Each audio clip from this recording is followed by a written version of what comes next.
இது தகர்க்க முடியாத கோட்டை திமுக அதிமுக என்பார்கள். நாங்கள் திமுகவை வீழ்த்த வந்தவர்கள் அல்ல, அதிமுகவை வீழ்த்த வந்தவர்கள் அல்ல. எங்களுடைய நோக்கம், எங்களுடைய கனவு, எங்களுடைய பயணம் என்பது திராவிடம் ஒளி என்பதல்ல, தமிழ் தேசியம் வெல்க வளர்க என்பதுதான். இங்கே கருணாநிதி ஒழிக, அவர் ஒழிக, இவர் ஒழிக அல்ல. எங்களுக்கு எங்கள் உயிர் தலைவன் பிரபாகரன் வாழ்க என்பதுதான் கோட்பாடு. எதிரி தோற்க வேண்டும் என்பது அல்ல என் இலக்கு, நாங்கள் வெல்ல வேண்டும் என்பதுதான் எங்கள் இலக்கு. நேர்மறை சிந்தனை பல மடங்கு ஆற்றலை பெருக்கித் தரும் என்கிறான். அதுபோலதான் எதிரி தோற்க வேண்டும் என்பதற்காக நாங்கள் களத்தில் நிற்கவில்லை. தமிழ் தேசிய பிள்ளைகள் வெல்ல வேண்டும் என்பதற்காக களத்திலே போராடி கொண்டிருக்கிறோம். இது ஒரு தேசிய மக்களின் படித்த பிள்ளைகளின் கனவு. இங்கே TNPSC, Tamil Nadu public service commission பேசுற தம்பி கூட சொன்னார், கமிஷன் என்பது கரப்ஷனாக மாறி நிற்கிறது என்று. இன்றைய சூழலில் அது இந்தியன் பப்ளிக் சர்வீஸ் கமிஷனாக மாற்றி நிறுத்தப்பட்டிருக்கு. யார் வேணாலும் வரலாம், யார் வேணாலும் போகலாம். ஏற்கனவே வட இந்திய வந்து 1.5 கோடி உட்கார்ந்துகிட்டு எல்லாரையும் அடிக்கிறான். போலீஸ் அடிச்சிட்டான், நீ முதலமைச்சர் அமைச்சர் அடிக்கல, அவ்வளவுதான்.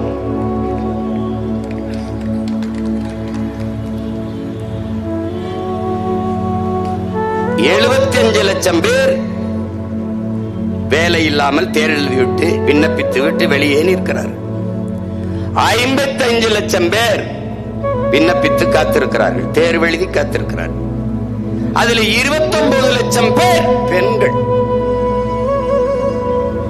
பெண்களுக்கு உரிமை, பெண்களுக்கு முன்னுரிமை, பெண்களை போற்றுவோம், நாங்கள் பெண்ணியவாதிகள் என்று பேசியவர்கள் 29 லட்சம் பேர் பெண்கள் மட்டுமே. அதில் 282 பேர் மாற்றுப்பாலினத்து பிள்ளைகள், திருநங்கைகள். ஒரு தேர்வு 2024 நடந்த தேர்விலே 15,52,000 பேர் எழுதுறான். 15,52,000 பேர். வேலை வாய்ப்பு எவ்வளவு?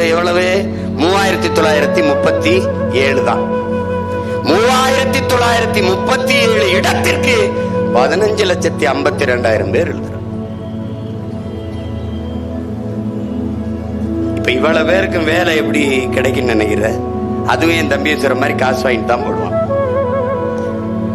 அதனாலதான் அவரு கமிஷனை கரப்ஷன் சொல்லிட்டாரு. இவங்க எல்லாம் வந்து நீ நினைச்சுக்கிட்டு இருக்க தலைவர்களை தேர்வு செஞ்சோம்னு. பிரதமர் என்பவர் இன்டர்நேஷனல் புரோக்கர் என்பதை நீ புரிஞ்சுக்கணும். முதலமைச்சர் என்பவர் ஆல் இந்திய புரோக்கர் என்பதை நீ புரிஞ்சுக்கணும். இப்ப பிரதமருக்கும் முதலமைச்சர்களுக்கும் போட்டி நடக்குது. யார் இன்டர்நேஷனலில் தலை சிறந்த புரோக்கர் ஆவது? எந்த நாட்டுக்கு போனாலும் முதலீடு, எங்க ஊர்ல வந்து முதலீடு செய்யுங்க, எங்க ஊர்ல வந்து முதலீடு செய்யுங்கன்னு கூப்பிடுறதுக்கு பேர் என்ன? என்ன இப்படி நீங்க புரோக்கர்னு சொல்லிட்டீங்களே, எவனாவது எடுத்து பேச சொல்லு பாப்போம். அவனுக்கு தெரியும் உண்மையை தானே பேசுறாருன்ட்டு. நீ உனக்கு புரியுற மாதிரி விவரமா சொல்றேன். ஒரு வீடு அன்னை வாடகைக்கு போயிருக்கு. அந்த வீடை பார்த்து கொடுக்கிற தரகர் அவர் என்ன சொல்வாரு? ஐயா, நல்ல சாலை வசதி, மின்சாரம், நல்ல மின்சாரம், 24 hours வாட்டர் சப்ளை. அவர் மொழியிலே சொல்றேன். பக்கத்திலே ஹாஸ்பிட்டல் இருக்கு, பக்கத்திலே தியேட்டர் இருக்கு, பக்கத்திலே ஷாப்பிங் காம்ப்ளெக்ஸ் இருக்கு, எல்லா வசதியும் இருக்கியா? இப்படிதான் பேசல.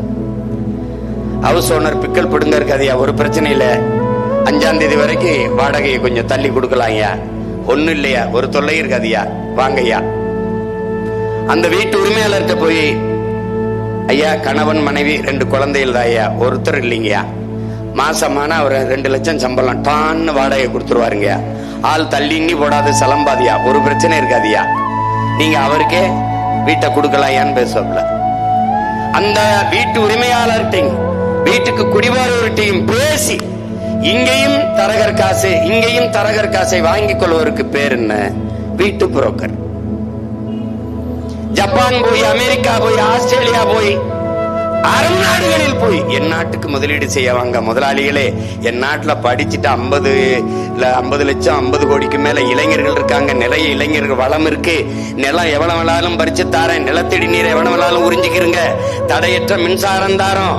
நீங்க உற்பத்தி செய்யற பொருளை வேகமாக எடுத்து செல்ல 8 வழிச்சாலை போட்டு தாரோம்.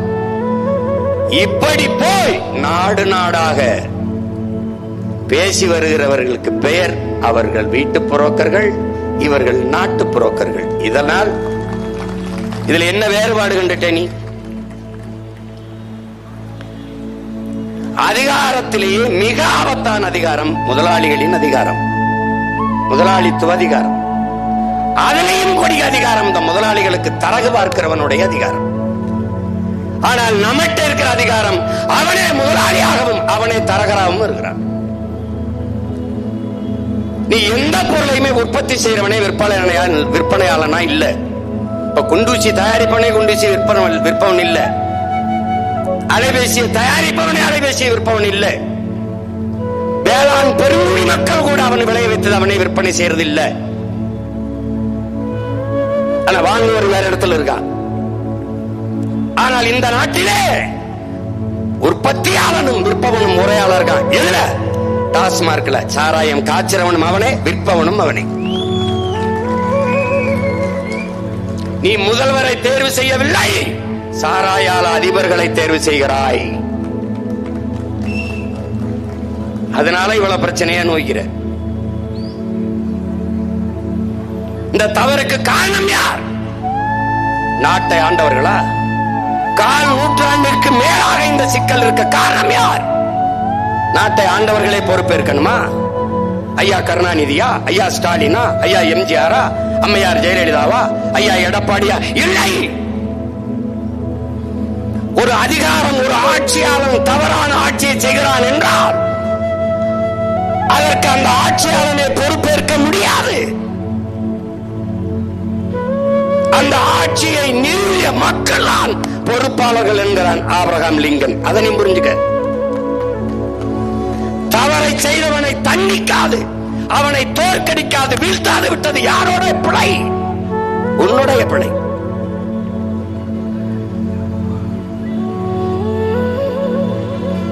நீதான் பட்டறையில் வைத்து இரும்பை அடித்து அருவாவை செய்தாய். அருவாளை செய்து அவன் கையில் கொடுத்தாய். இது வெட்டுதா இல்லைன்னு என்னை வெட்டிப்பார் என்று நீதான் சொன்னாய். அவன் வெட்டி எட்டு விளையாடுகிறான். இவ்வளவுதான். எந்த அதிகாரம் உன்னை வஞ்சிக்கிறது? எந்த அதிகாரம் உன் கல்விக்கு தகுதியான வேலையை தர மறுக்கிறது? எந்த அதிகாரம் ஊழல் லஞ்சத்தை பெற்றுக்கொண்டு உன் வேலையை தர மறுக்கிறது? தெரிந்தும் நீ ஏன் அந்த அதிகாரத்தை தொடர்ந்து நிறுவினாய்? இது யாருடைய தவறு? யாருடைய தவறு? கற்றவர்கள் தானே மற்றவர்களுக்கு வழிகாட்ட வேண்டும். ஆனால் கற்றவர்கள் எல்லாரும் விலகி நின்றீர்கள்.